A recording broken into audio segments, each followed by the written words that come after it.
Hello guys, ang aking stress reliever. Bali mga orchids ko to noon, dalaga pa lang ako. Mabuti na lang inalagaan din ng mama ko. Kaso hindi siya dumadami kasi mayroong nanghihingi, binibigyan din ng mama ko. Tapos yung iba, pag wala ang mama ko, ninanakaw. Kaya hito, kukunti pa din. Tapos meron din akong mga banda dito na binibili ko noon. Kaso ninanakaw, nakakainis yung iba. Pag wala kasing tao pumapasok lang sa loob, ninanakaw nila. Kaya ito lang ang bali ang namumulaklak ngayon. Wala pang namumulaklak na orchids na banda. Bali orchids lang siya. Ito, pare-parehas ang kulay. Walang ibang kulay. Ito, napakatagal na nito guys. Tuwing umuwi ako, ito talaga pinupuntahan ko.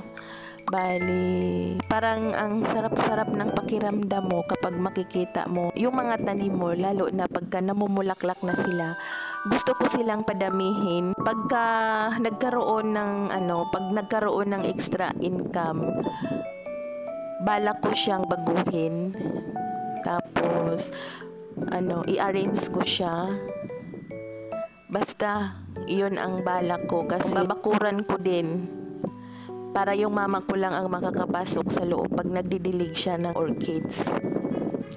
Ito, hindi kasi masyadong naalagaan ng mama ko kasi busy rin siya. Yun nakita ko na putol na pala ang tali kaya ito inayos ko.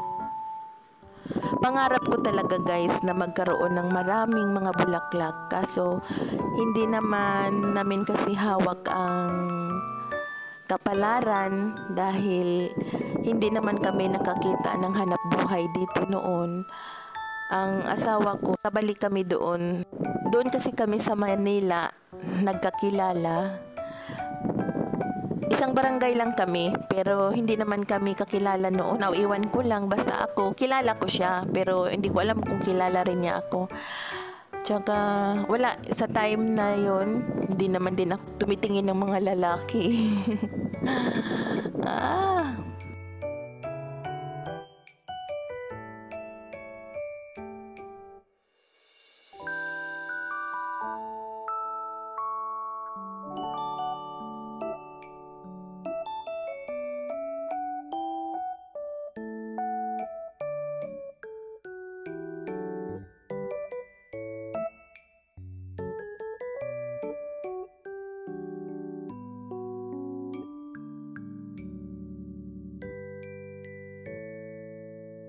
Kaya ito, yung mga bulaklak ko. Ito, dancing lady. Kulay yellow ang bulaklak niya. Tapos ito, mas marami yung ganitong kulay kasi mas marami kasi siya seedling na nalipat sa mama ko. Ayan. Mga bulaklak ko. Yung mga orchids ko. Ito. Mataba siya kapag buhay na kahoy ang lalagyan mo.